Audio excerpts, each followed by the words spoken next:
Penasehat ajaib, Allah yang perkasa,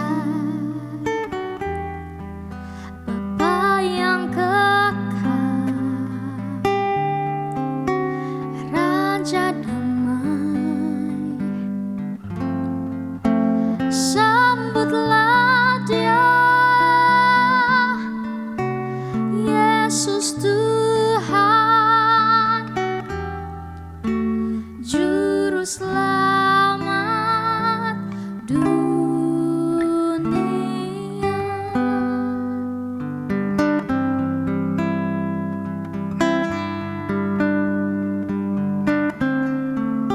Seorang anak telah lahir untuk kita, seorang putera diberikan, lambang pemerintahan di atas bahunya, dan namanya pun disebut orang penasehat ajaib, Allah yang perkasa, Bapa yang kekal, Raja damai. Sambutlah Dia, Yesus Tuhan, Juru Selamat dunia.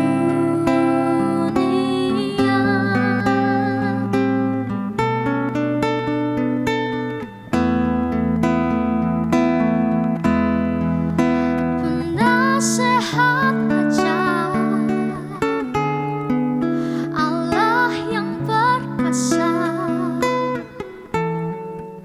Bapa yang kekal, Raja damai. Sambutlah Dia, Yesus Tuhan, Juru Selamat dunia.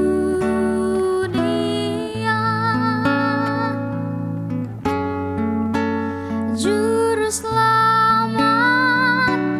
dunia.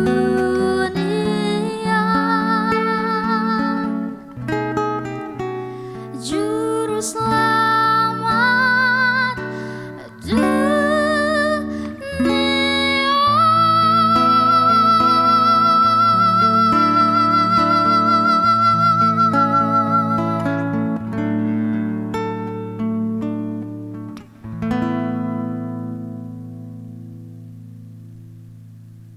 Shalom, salam dalam kasih Tuhan kita Yesus Kristus. Senang sekali saya Riki Mamesa kembali hadir bersama-sama dengan Anda, pemirsa TVRI dimanapun Anda berada, dalam Mimbar Agama Kristen atau Kabar Sukacita. Dan Kabar Sukacita sore hari ini mengangkat sebuah topik atau tema tentang kasih persaudaraan. Bagaimanakah kita mengimplementasikan kasih kita kepada sesama kita, kepada teman-teman kita, kepada orang tua kita, atau kepada siapapun itu, tentang kasih persaudaraan. Dan sore hari ini telah hadir bersama dengan saya seorang hamba Tuhan yang tentu saja diberkati Tuhan di dalam tugas dan pekerjaannya, di dalam keluarganya, yaitu Ibu Pendeta Pastor Yeswin Lawidu. Selamat sore, Pastor. Ya, selamat sore. Terima kasih boleh hadir dan kita akan sharing-sharing sebentar tentang tema yang sudah saya katakan tadi, tentang kasih persaudaraan.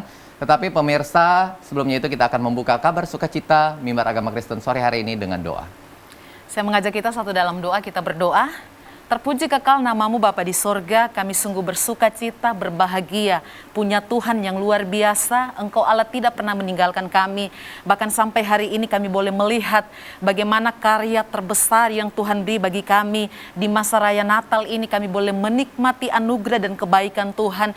Biarlah masa raya Natal ini mengingatkan setiap kami umat-umat-Mu, betapa kasih Tuhan sempurna dan nyata bagi setiap kami. Engkau rela datang ke dunia ini, membuktikan Engkau mengasihi kami. Bahkan dalam firman-Mu berkata, Yohanes 3 ayat 16, karena begitu besar kasih Allah akan dunia ini, sehingga Dia telah mengaruniakan anaknya yang tunggal, supaya setiap orang yang percaya kepadanya tidak binasa, melainkan beroleh hidup yang kekal. Ini yang menjadi pengharapan kami, ini yang menjadi keyakinan kami, ketika kami percaya, mengaku Engkau Yesus Tuhan sebagai juru selamat kami secara pribadi. Jaminan keselamatan menjadi bagian bagi setiap kami. Terima kasih buat waktu yang luar biasa. Kami akan kembali bersama-sama belajar kebenaran firman Tuhan. Kami percaya firman Tuhan akan menguatkan kami. Firman Tuhan akan meneguhkan kami. Biar kebenaran-Mu Tuhan akan membangkitkan gairah kami, semangat kami untuk lebih lagi mengasihi Engkau dan mengasihi sesama kami. Terpujilah namamu Tuhan. Allah Roh Kudus, Engkau ambil alih pemberitaan firman-Mu. Kami serahkan sepenuhnya, biar semua jemaat Tuhan yang menyaksikan tayangan ini diberkati, dikuatkan dengan kebenaran-Mu. Dalam nama Yesus kami berdoa, haleluya, amin. Amin. Ya, sore hari ini kita akan membaca Alkitab, dan saya persilakan untuk Bapak Ibu untuk mengambil Alkitab, dan kita akan membaca Alkitab dalam kitab 1 Petrus 1, ayatnya yang ke-22 hingga ayatnya yang ke-23. Sekali lagi ayat 1 Petrus 1 ayatnya yang ke-22 dan ayatnya yang ke-20 sampai dengan 23. Saya akan membacakan buat Bapak Ibu sekalian. Karena kamu telah menyucikan dirimu oleh ketaatan kepada kebenaran, sehingga kamu dapat mengamalkan kasih persaudaraan yang tulus ikhlas, hendaknyalah kamu bersungguh-sungguh saling mengasihi dengan segenap hati.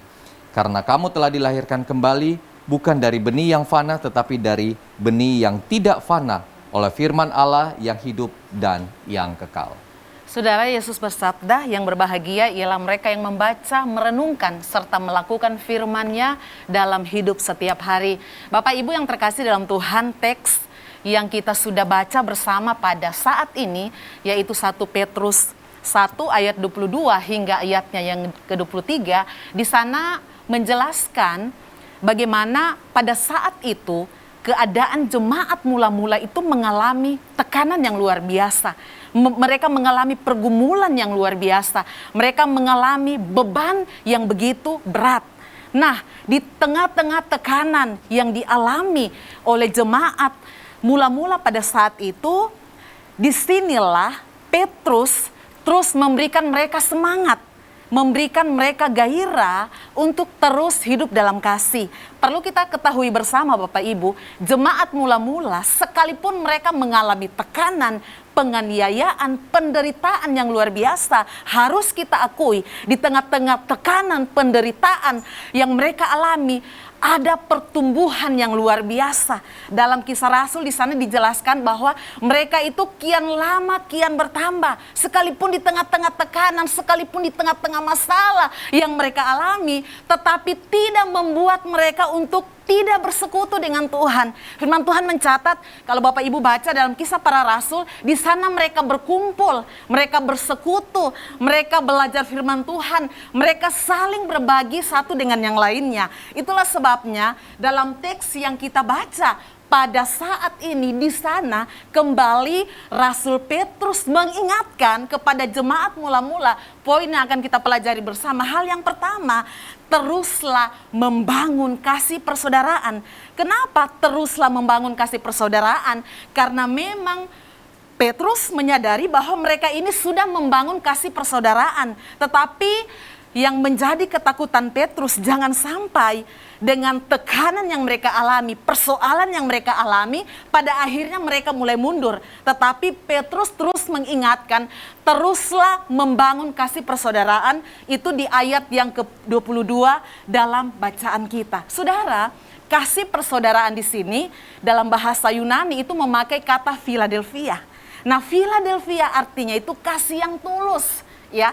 Kasih yang murni, tidak pura-pura, memang tulus mengasihi. Nah ini yang ditekankan oleh Petrus pada jemaat pada saat itu, teruslah bangun kasih persaudaraan yang murni. Kita bayangkan saudara, ketika kita mengalami tekanan mungkin, mengalami masalah, mengalami pergumulan, kemudian pada akhirnya tidak ada saudara kita yang menghibur kita.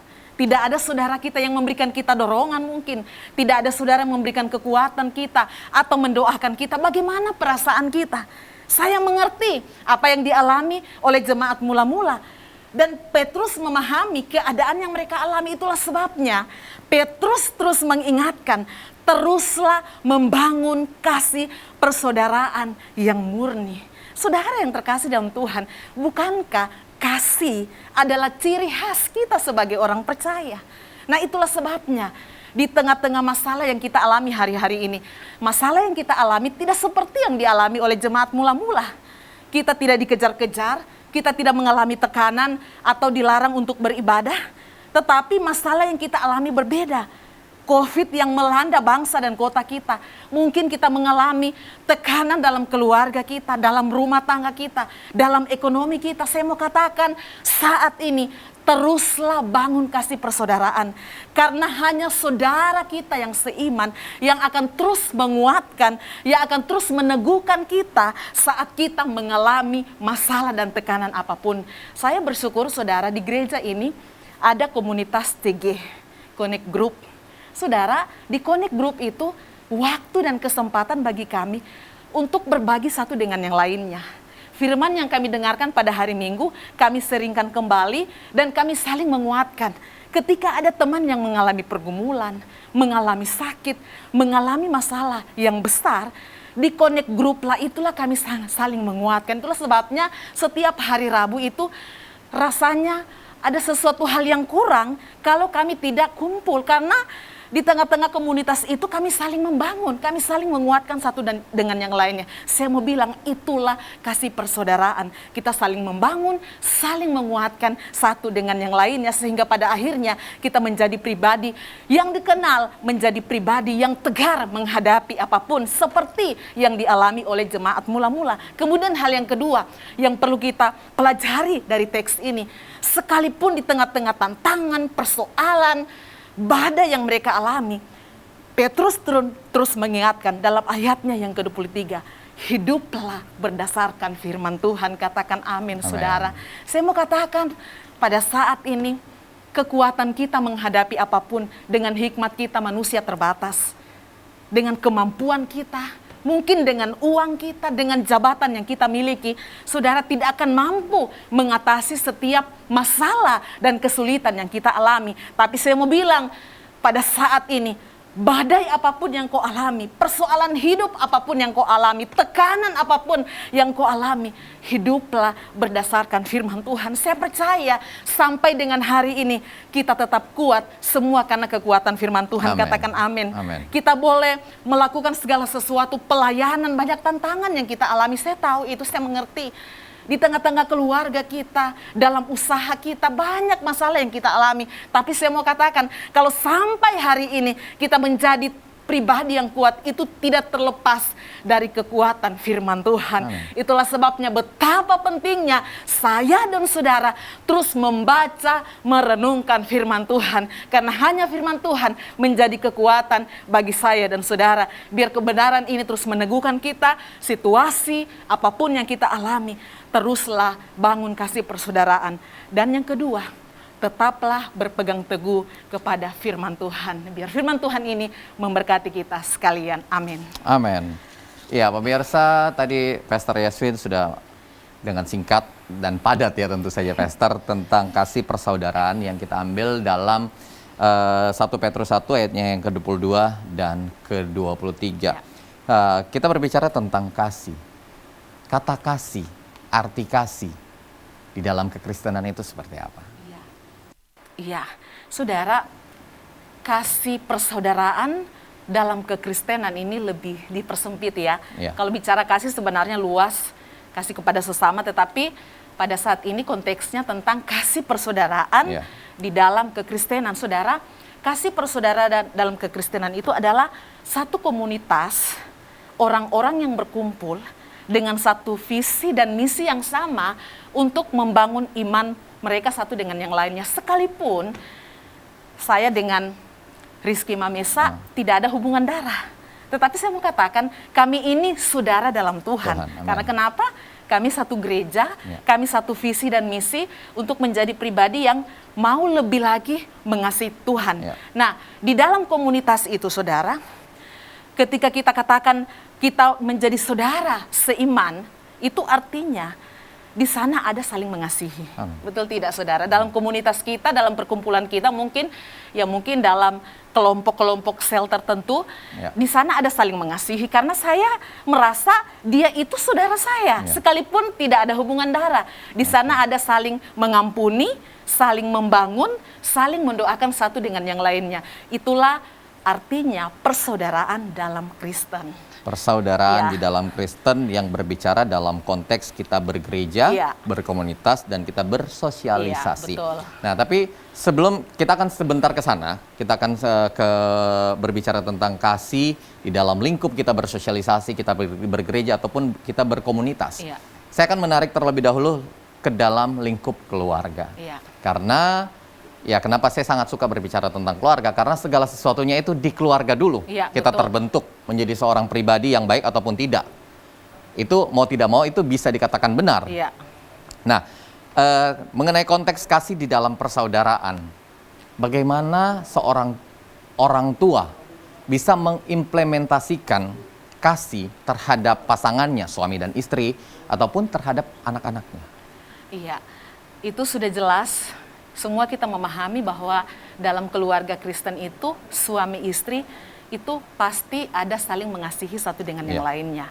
Nah, sekalipun di tengah-tengah kasih, di tengah-tengah penerimaan yang kita alami itu tidak terlepas yang namanya perbedaan. Suami beda dengan istri. Cara pandang kita itu berbeda. Cara pikir kita berbeda, cara mungkin mengelola rumah tangga mungkin bisa beda, tetapi saya mau bilang karena kita ini adalah keluarga Kristen, perbedaan itulah yang akan membuat kita satu. Kenapa? Karena di situ ada kasih. Contoh saudara, saya punya suami latar belakang orang Toraja. Saya mau katakan dia adalah orang yang sangat disiplin. Sementara saya tidak segitunya, tapi maksudnya di tengah-tengah perbedaan itu, saya akan terima dia apa adanya. Dia banyak kekurangan, dia banyak kelemahan. Saya pun demikian, banyak kekurangan, banyak kelemahan. Tapi saya mau katakan, di tengah-tengah perbedaan kami sebagai suami istri itu, hanya kasihlah yang mempersatukan kami. Andaikan tidak ada kasih, suatu ketika suami saya punya pendapat yang berbeda, mungkin saya ngamuk.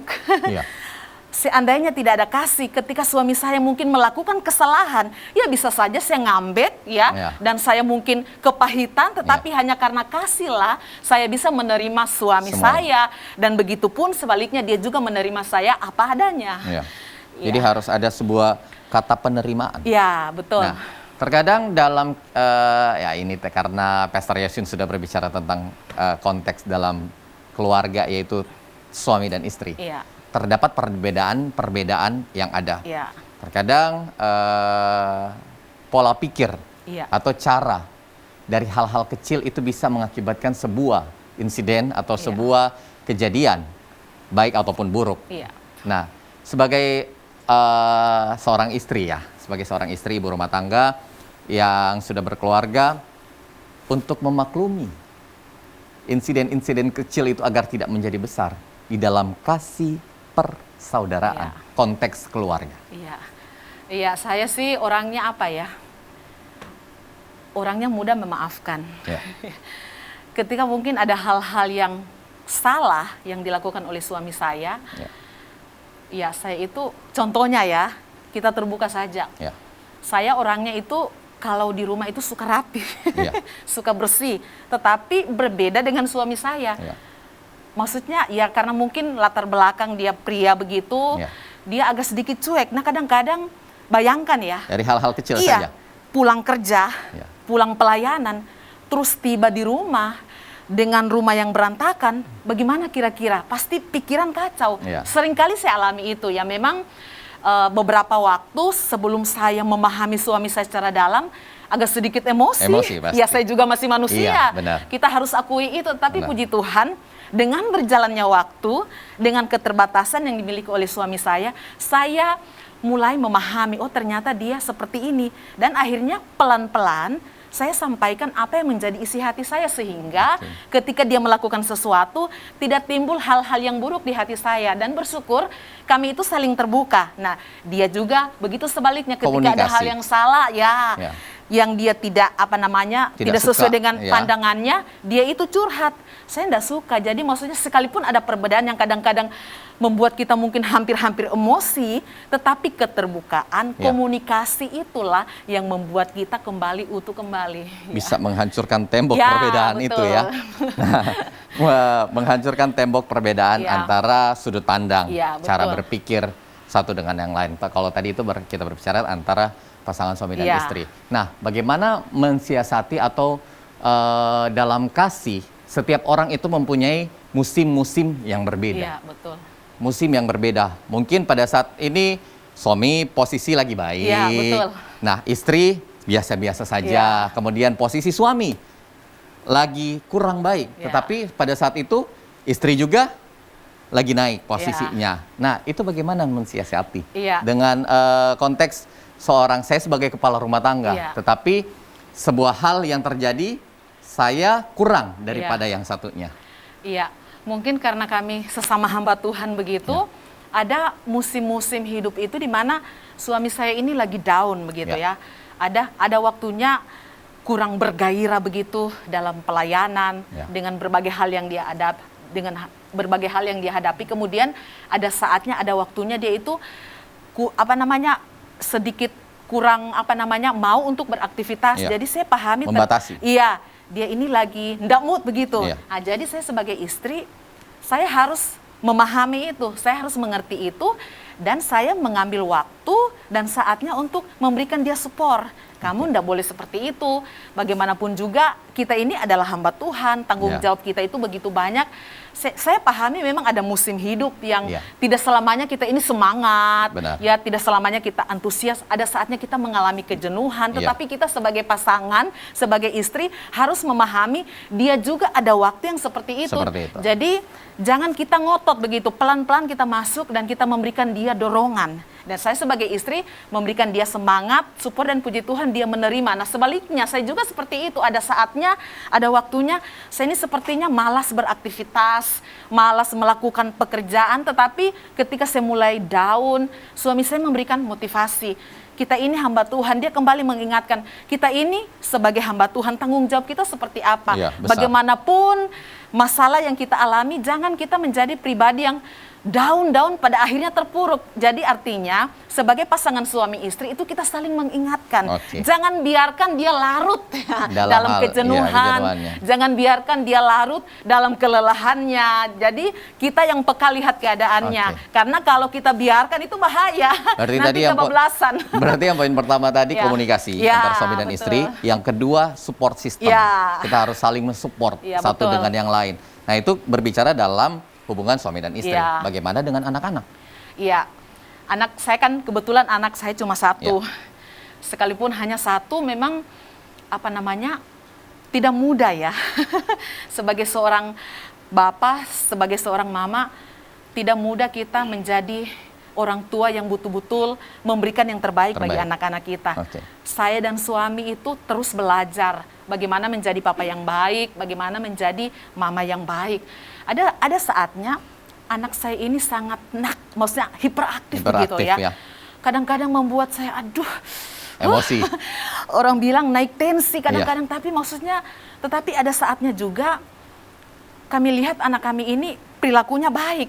Tetapi satu hal yang kami tanamkan dalam diri anak kami, saya kadang ada waktunya saya emosi sekali sampai saya marah.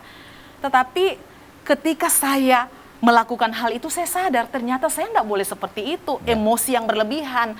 Tetapi pada akhirnya saya panggil dia, saya bilang, "Nak, minta maaf kalau mama tadi terlalu kasar. Emosi. Mama emosi karena capek." Dan anak saya itu memaklumi, "Iya, Ma." Nah, sebaliknya karena mungkin dia melihat teladan yang kami berikan, begitu juga bapaknya, kalau bapaknya sudah emosi, dia lepas kontrol, dia minta maaf. Nah, hal yang sama juga ketika anak kami melakukan hal yang fatal, dia itu minta maaf ke kami. Itulah yang kami syukuri. Maksudnya kami ini sebagai orang tua, kami menyadari kami terbatas. Tidak selamanya benar, ada waktunya salah. Nah, hal yang sama juga anak kami sekarang kelas 4 SD, dia sudah mengerti, memahami, oh ternyata kalau kita salah, kita harus minta maaf begitu ya. Puji Tuhan. Ya itulah, sebagai orang tua saya mau katakan tidak semudah yang kita bayangkan. Mengimplementasikan dengan menjadi teladan. Iya betul, tidak semudah yang kita bayangkan. Tidak semudah untuk menjadi teladan. Iya betul. Di tengah-tengah hiruk pikuk dunia saat ini. Nah, kita berbicara tentang kasih persaudaraan yang telah dilakukan manusia di zaman dulu. Tadi saya kembali lagi dalam konteks Alkitab kita di ayatnya yang ke-22. Karena kamu telah menyucikan dirimu oleh ketaatan kepada kebenaran, sehingga kamu dapat mengamalkan kasih persaudaraan tulus ikhlas, hendaklah kamu bersungguh-sungguh saling mengasihi dengan segenap hatimu. Nah, ini kita berbicara tentang kita saling mengasihi dengan segenap hati kita. Ini kita sudah berbicara dalam konteks luar. Nah, bagaimana kita akan bersosialisasi, bagaimana kita akan bekerja, sebentar kita bahas setelah satu buah pujian berikut ini.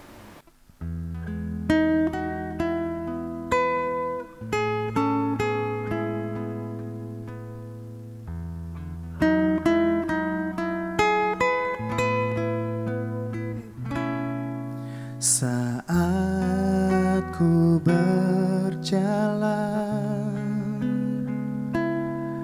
kasih-Mu menerangi langkahku. Tak ku takut, tak ku bimbang, karena ku tahu Kau bersamaku. Kau lebih tahu yang terbaik bagiku. Kau lebih sanggup pulihkan hidupku. Ku berserah, ku percaya, hanya Yesus penolong yang setia.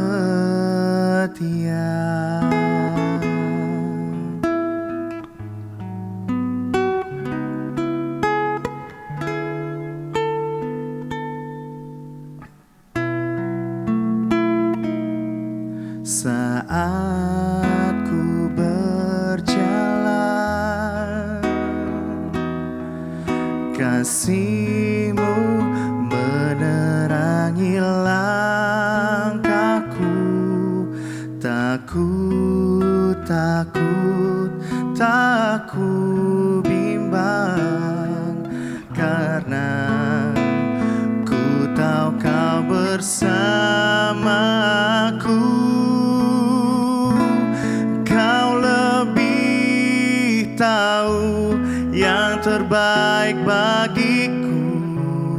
Kau lebih sanggup pulihkan hidupku. Ku berserah, ku percaya, hanya Yesus penolong yang setia.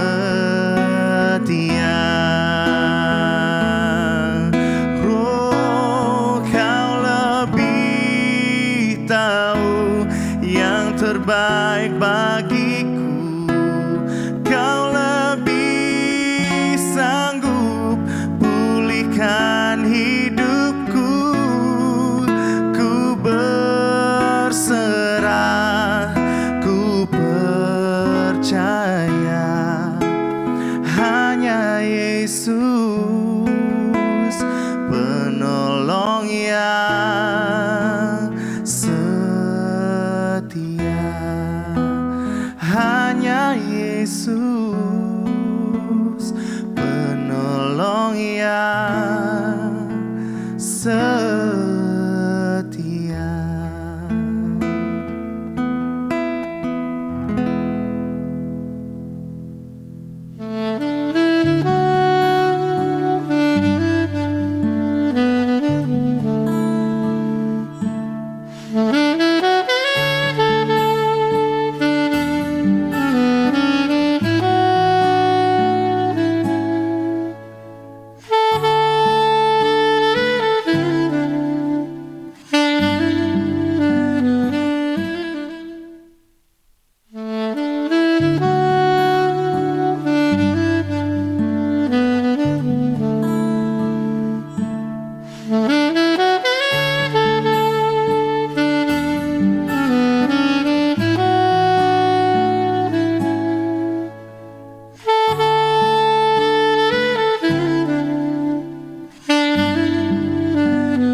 Pemirsa, terima kasih Anda masih bersama kami di Mimbar Agama Kristen, dan sore hari ini Mimbar Agama Kristen membahas tentang kasih persaudaraan, dan pembacaan kita terambil dalam kitab 1 Petrus 1 ayatnya yang ke-22 hingga ayatnya yang ke-23. Dan tadi Pastor Yeswin sudah membahas bagaimana kasih persaudaraan, dan kita tadi membahas tentang lingkup dalam keluarga. Nah, sesuai dengan tadi, sebelum kita jeda tadi, di ayatnya yang ke-22 saya bacakan kembali. Karena kamu telah menyucikan dirimu oleh ketaatan kepada kebenaran, sehingga kamu dapat mengamalkan kasih persaudaraan yang tulus, ikhlas. Hendaklah kamu bersungguh-sungguh saling mengasihi dengan segenap hatimu. Di sini dipakai kata kamu. Berarti dalam konteks kita dalam bersosialisasi, dalam lebih dari satu orang. Nah, mengimplementasikan kasih persaudaraan di tengah-tengah dunia, di tengah-tengah lingkungan yang dipercayakan kita, di dalam pekerjaan kita, untuk mewujudkan kasih persaudaraan. Iya, memang ini adalah hal yang paling esensi menurut saya, karena memang kekristenan itu dikenal dengan kasih. Jadi karena kasih, jadi kita harus menghasilkan buah kasih itu sendiri. Nah, bersyukur untuk di rumah ini, beberapa bulan yang lalu, kebetulan gereja kami punya program untuk berbagi kasih. Nah, ini gereja tanpa tembok. Jadi tujuan kami itu adalah kami berbagi kasih kepada saudara-saudara yang di luar gereja ini, ya. Jadi waktu itu beberapa tim kami survei. Ya, jadi sebelum kami berbagi kasih, kami survei dulu apakah mereka ini layak dibantu atau tidak. Nah, Bapak Ibu perlu ketahui, ketika kami berbagi kasih, kami melihat bagaimana ekspresi yang mereka terima saat kami berbagi itu kepada mereka. Karena mereka butuh. Kita bayangkan ya, kalau kita lagi butuh sesuatu, terus tiba-tiba ada orang yang memberikan kepada kita, pasti itu ada sukacita, ada kebahagiaan yang luar biasa. Nah, itulah yang kami rasakan ketika kami mulai berbagi kepada saudara-saudara yang tidak seiman pun. Saudara, banyak sekali sembako yang kami bagi. Ini bukan masalah pamer, tidak, tetapi ini kami membuktikan bahwa kami ini punya kasih tidak dibatasi oleh lingkungan gereja saja. Kami harus mengasihi di luar yang tidak seiman dengan kami. Dan kami merasakan bagaimana mereka itu sangat bersuka cita, berbahagia, menerima apa yang kami berikan, sekalipun itu mungkin tidak sebanyak yang kita bayangkan, tetapi mereka itu merasakan sukacita yang luar biasa. Itulah implementasi kasih yang sesungguhnya. Dikatakan jangan hanya berkata-kata, tetapi orang yang dibutuhkan seseorang pada saat ini adalah tindakan nyata. Ada buah yang kita hasilkan dan orang lain itu merasakan dampak yang luar biasa. Hendaklah kasih kita saling mengasihi satu dengan yang lain, karena hukum yang pertama dan terutama ialah kasih. Iya, betul. Ya, yang diajarkan Kristus sendiri di dalam kehidupan kita. Nah, berbicara tentang kasih tadi, itu saya sudah melihat beberapa foto, boleh tampilkan lagi? Nah, ini kita berbicara tentang kasih persaudaraan. Kasih itu lemah lembut, tidak mudah marah, dan sebagainya. Tapi ini kasih antar persaudaraan. Kalau kita berbicara tentang persaudaraan, saya tidak berbicara tentang sesama kita. Tetapi ini berbicara tentang manusia. Kita berbicara sebagai global, universal. Nah, mengimplementasikan kasih seperti ini, hendaklah jangan pura-pura, seperti Alkitab katakan. Janganlah pura-pura, jangan sampai kita berbuat dosa. Nah, mengimplementasikan dengan hal seperti ini itu kan tidak mudah. Tetapi niat seperti apa yang harus kita buat, yang harus kita punya dalam mengimplementasikan kasih seperti ini? Iya, memang saudara, banyak orang akhir-akhir ini saya perhatikan, ketika mereka memberikan sesuatu kepada seseorang, pasti ada maunya begitu. Ada tujuannya begitu ya, ada maksudnya. Tetapi kita sebagai orang percaya, ketika akan memberikan sesuatu kepada orang itu harus memang dengan tulus. Jadi menurut saya itu sangat mudah. Kita bisa melihat orang itu memberi kepada kita dengan tulus dan tanpa pura-pura. Itu pengalaman pribadi saya. Yang pertama, kalau orang itu memberi kepada kita itu dengan tulus tanpa pura-pura, yang pertama, kita melihat dari senyumannya, terpancar. Kita kan melihat ini senyum tulus atau senyum ada maunya begitu ya. Kemudian yang kedua, ketika dia memberikan sesuatu kepada kita, tidak ada niatnya untuk suatu saat kita membalasnya. Memang betul-betul murni. Yang ketiga, ketika dia tulus memberikan sesuatu kepada kita itu tanpa pamer. Ya, mau dipromosikan ke orang lain. Iya. Kemudian yang terakhir, ketika dia memberikan sesuatu kepada kita, orang yang memberi itu berharap apa yang kita terima itu kita bisa bagikan juga ke orang lain. Dalam hal ini ketika dia memberi itu tidak mencari untung atau rugi, tetapi betul-betul dia memberi karena dia mengasihi orang itu. Memberi karena mengasihi. Iya. Nah, di zaman saat ini, zaman kecanggihan teknologi, segala sesuatunya itu kita bisa ketahui melalui sosial media. Iya. Kita berbicara tentang sosial Iya, media betul. dalam mengimplementasikan kasih. Nah, apakah salah kalau kita mengimplementasikan kasih kita dan memberikan postingan-postingan Iya, kita iya. tentang sebuah kasih? Iya, menurut saya itu tergantung motivasi kita. Oke. Kita posting ini apakah memang betul-betul karena supaya kita dilihat, Oke. tahu dia suka memberi. Iya. Tergantung dari sikap hati kita. Ada juga memang orang posting ke media sosial itu sebagai pertanggungjawaban. Jadi Iya. kembali saya mau katakan itu tidak salah. Itu tergantung kepada motivasi kita untuk memposting itu. Iya. Apakah supaya kita dikenal atau memang karena untuk pertanggungjawaban. Karena memang akhir-akhir ini banyak orang memang butuh foto seperti ini dan Iya. kami pun juga mempublikasinya di Facebook sebagai pertanggungjawaban kami. Pertanggungjawaban kepada Iya. orang yang Iya, memberikan kasih tersebut. Iya, betul. Nah, kita kalau tadi berbicara tentang gereja ya, kita berbicara tentang bagaimana kita memberi satu dengan yang lain. Implementasi kita dalam kasih, dalam kita satu tempat kerja. Begitu banyak pemikiran, setiap kepala pasti punya pemikiran yang berbeda-beda. Pola pikir yang berbeda-beda, bahkan karakter yang berbeda-beda. Iya. Nah, agar kita tidak menjadi seorang yang pudar kasih persaudaraan kita dengan segala kelebihan dan kekurangan dari masing-masing orang, cara kerja kita atau cara pola pikir kita untuk bisa tetap mempertahankan kasih dan tidak memilih kepada siapa kasih itu kita akan beri di dalam lingkup pekerjaan kita. Iya, seharusnya kita akan tetap mempertahankan kasih kita itu tanpa pilih kasih. Ya. Ya, satu hal saja. Karena kasih yang kita miliki ini adalah dari Tuhan sendiri. Amin. Kita bisa mengasihi karena kita sudah mendapatkan kasih dari Tuhan itu sendiri. Dan saya percaya saudara, sekalipun mungkin di tengah-tengah lingkungan kantor kita itu beda pendapat dengan kita akan mengimplementasikan kasih kita. Ya. Kita menjadi pribadi yang tidak kendor karena kita tahu motivasi kita apa. Dan kita pun sudah merasakan bagaimana kasih Tuhan itu dalam hidup kita dan pada akhirnya kita sudah merasakan kasih Tuhan itu dan kita mau berbagi kepada orang lain sekalipun mungkin pada akhirnya ada orang-orang yang berkata wah cari muka Ya. supaya dibilang begini, supaya dibilang Yang begitu. begitu. Bagi saya itu karena saya tahu isi hati saya, bagi saya tidak akan terganggu, saya akan terus maju karena saya tahu apa yang saya lakukan untuk membuktikan bahwa Tuhan yang saya sembah itu adalah Tuhan yang penuh kasih dan saya harus bagikan kepada orang lain. Karena dengan kasih itu menjadi kesaksian nyata, menjadi kesaksian hidup bagi orang-orang di sekitar saya. Karena begini, ada pengalaman karena orang itu mendapatkan kasih dalam hidupnya, Ya. dia mengalami perubahan yang besar. Amin. Dia mengalami sesuatu hal yang luar biasa. Saya teringat, saya pernah membaca satu artikel, ini sangat-sangat menguatkan saya. Di artikel itu, ini di Jawa ya. Di artikel itu dia katakan begini, dia melihat seorang Kristen yang hidupnya sangat sederhana. Mereka tidak punya fasilitas seperti orang lain. Tetapi yang dia amati, ternyata di tengah-tengah kehidupan keluarga ini, di sana ada saling mengasihi satu dengan yang lainnya. Suami istri, anak-anak, hidup mereka sederhana tetapi kelihatannya mereka itu hidup bahagia. Nah suatu saat Bapak ini tertarik untuk pergi ke rumah keluarga yang dimaksud. Ya. Kemudian dia bertamu. Dia tanya, Pak, saya penasaran saja dengan keluarga Bapak.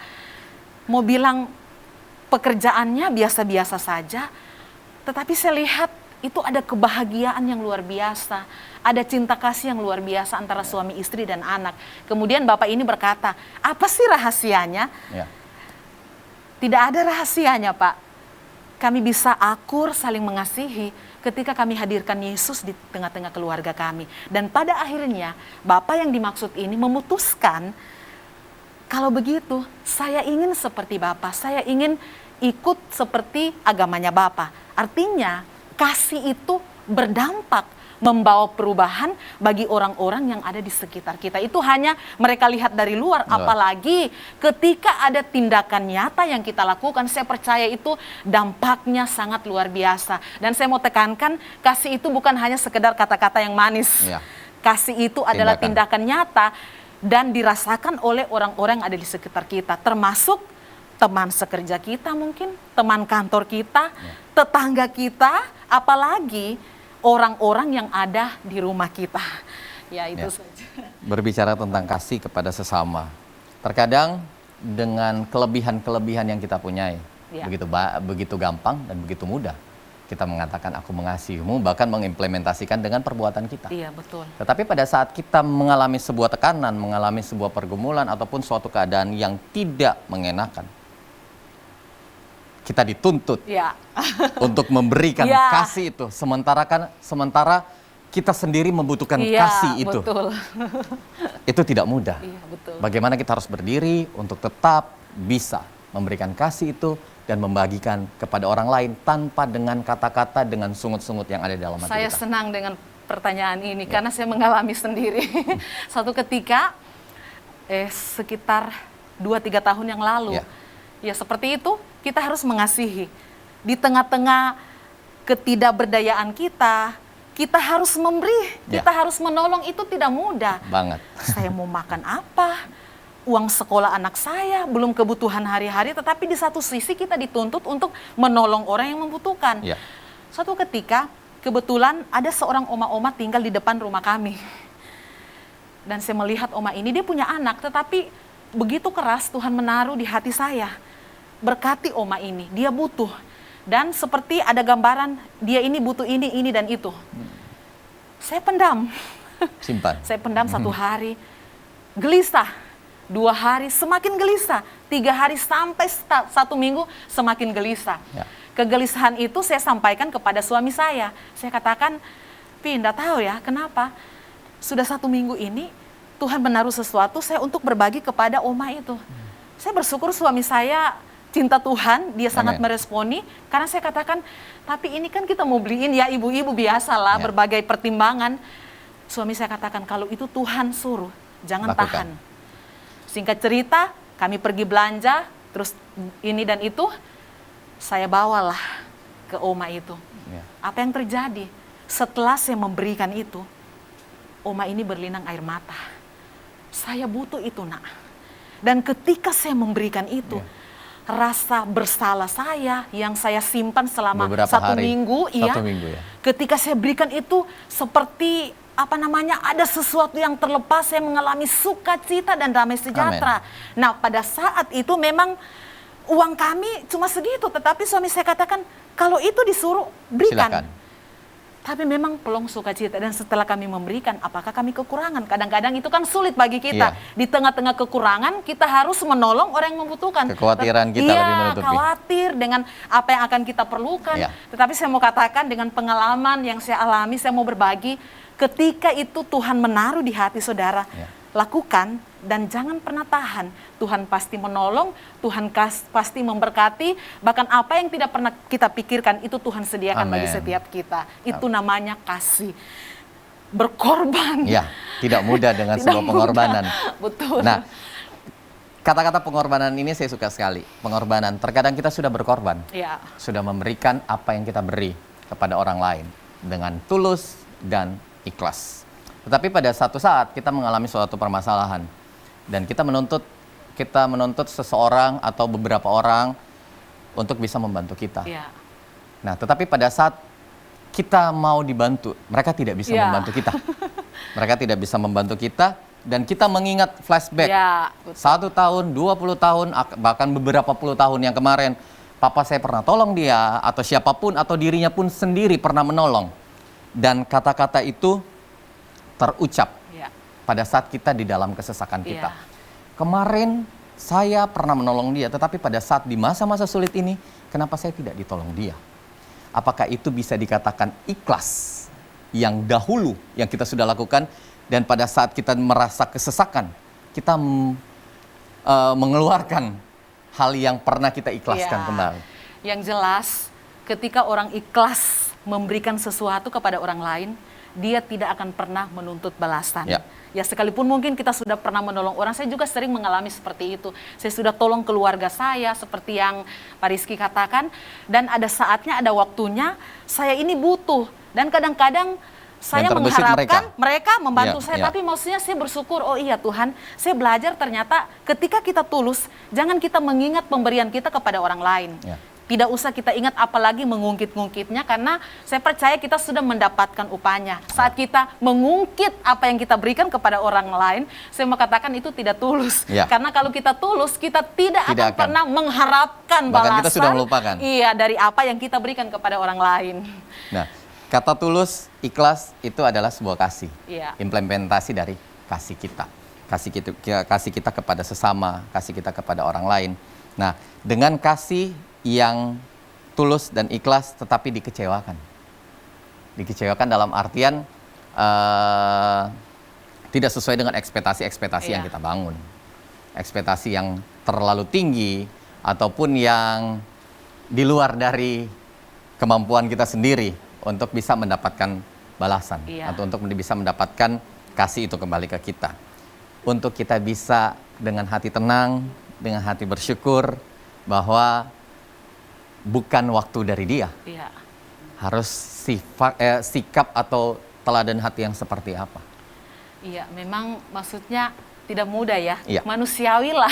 Iya, benar Kalau sekali. kadang-kadang kita kecewa Nah. ketika kita sudah melakukan sesuatu, terus berkorban, tetapi pada akhirnya kita dikecewakan. Iya. Tetapi maksudnya dari pengalaman itu kita belajar bahwa ternyata semua hal yang baik kita lakukan, itu kadang-kadang tidak selamanya akan dihargai oleh orang lain, akan dimengerti orang Oke. lain. Justru di situ kita belajar, oh iya ya, ternyata inilah kasih, berkorban. Tanpa pamrih, tanpa menuntut balasan. Tanpa menuntut sebuah balasan Ya. untuk dapat dikembalikan Ya, bahkan berlipat betul. kepada kita Ya. melalui orang itu. Nah, kalau itu tadi kita berbicara di dalam kita bersosialisasi, tapi dalam dunia kerja, terkadang kita dalam suatu hubungan dengan orang-orang yang ada di sekitar kita dalam pekerjaan kita, bahkan dengan pimpinan kita sudah membuat sesuatu yang terbaik, bahkan kita sudah membuat, misalnya kita dimintakan sebuah laporan pertanggungjawaban ataupun apapun itu yang ditugaskan kepada kita sudah sampai lembur, kita sudah membuatnya dengan 1 hari 1 malam, tapi pada saat kita memberikan kepada bos dan dikatakan salah, tidak sesuai, ini harus diganti. Itu sifat hati kita harus seperti apa? Ya memang saya mau katakan itu tidak semudah yang kita katakan. Iya. Pada saat di lapangan, Kita tidak dihargai. iya, untuk berkata-kata ini mudah, tetapi pada saat kita diperhadapkan dengan masalah itu, saya mau bilang pasti hancur hati. Pasti. Tetapi percayalah, kita sebagai orang yang percaya kepada Tuhan, semua hal yang kita sudah lakukan, kita sudah memberikan yang terbaik, tetapi pada akhirnya bos atau pimpinan kita tidak menghargai kita kembalikan.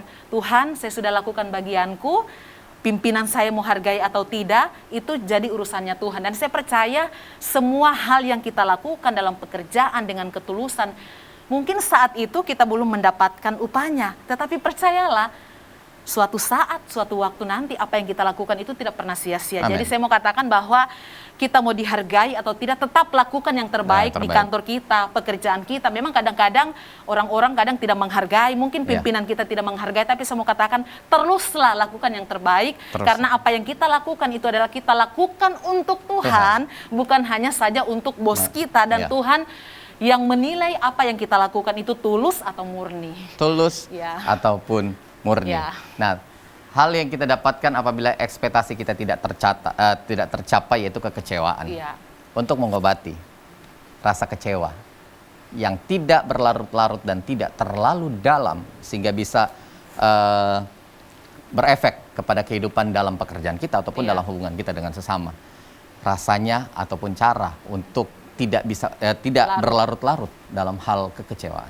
Ya, kalau saya sih pengalaman pribadi, mungkin kalau Pak Rizky dalam dunia kerja, ya kurang lebih samalah dalam pelayanan. Kalau saya saya hanya datang di kaki Tuhan ketika saya mengalami kekecewaan, karena hanya itu pengobat. Saya hanya curhat ke Tuhan, saya serahkan semuanya, karena saya berpikir untuk larut juga tenggelam itu percuma, tidak ada gunanya, tidak membuahkan hasil. Salah satunya saja datang di kaki Tuhan, berdoa. Saya percaya Tuhan akan berikan kita kekuatan, semangat dan gairah yang lebih lagi untuk tetap melakukan tugas tanggung jawab pekerjaan kita. Nah, ini kita memasuki masa-masa Natal, di mana kita akan memperingati Yesus Kristus lahir. Yesus Kristus bagi saya adalah sebuah kasih. Amin. Kasih dari Kristus yang tercatat dalam Alkitab, yaitu Yohanes 3 ayat 16. Karena begitu besar kasih Allah akan dunia ini, sehingga ia mengaruniakan anaknya yang tunggal kepada kita, supaya siapa yang percaya kepadanya tidak binasa, melainkan memperoleh hidup yang kekal. Nah, sebagai tanggung jawab kita, sebagai umat pilihan Kristus, di dalam mengimplementasikan kasih di masa-masa Natal saat ini.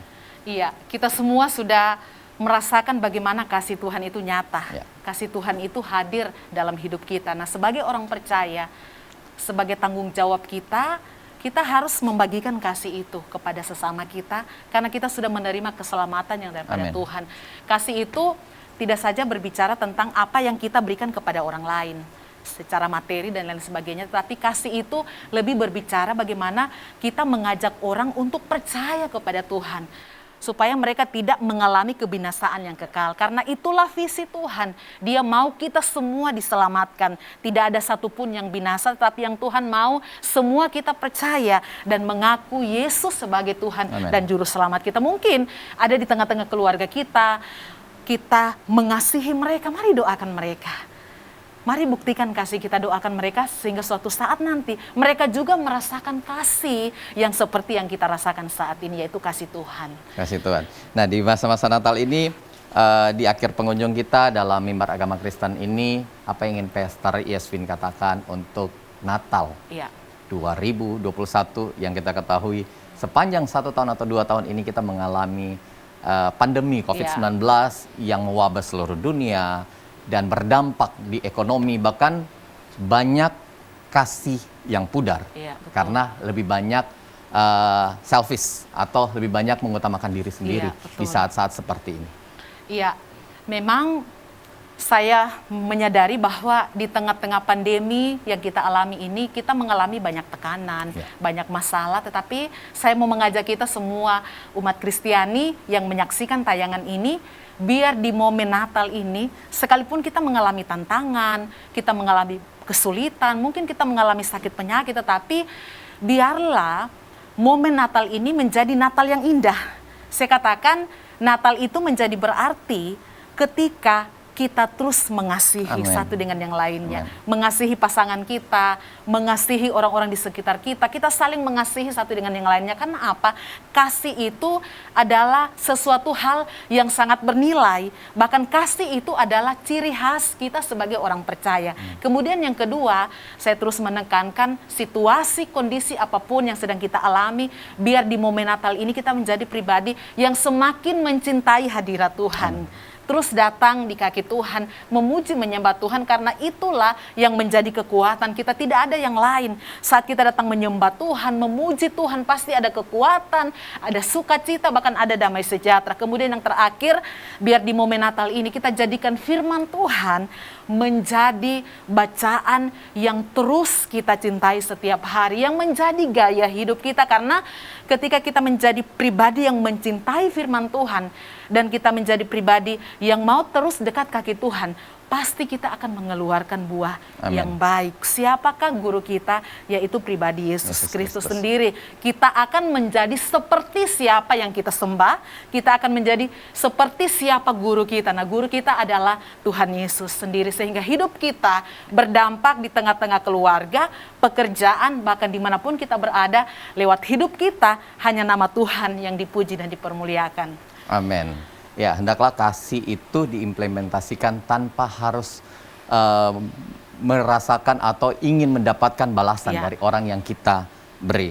Baik pemirsa TVRI dimanapun Anda berada, kita akan menutup program Kabar Sukacita pada sore hari ini. Kita akan menutupnya dengan doa.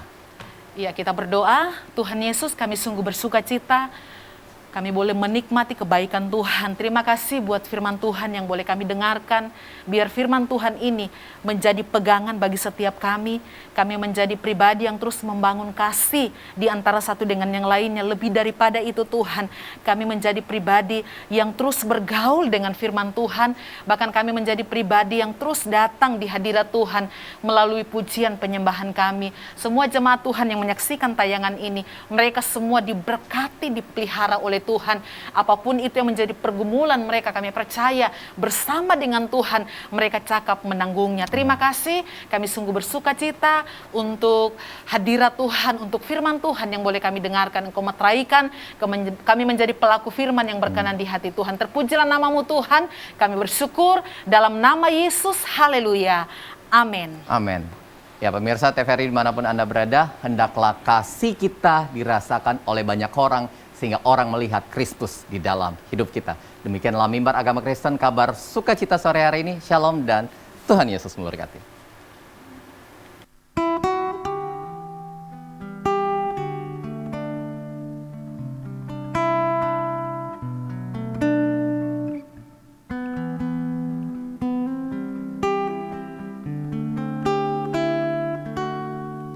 Waktu kecil kita merindukan Natal, hadiah yang indah dan menawan. Namun tak menyadari seorang bayi telah lahir, bawa keselamatan.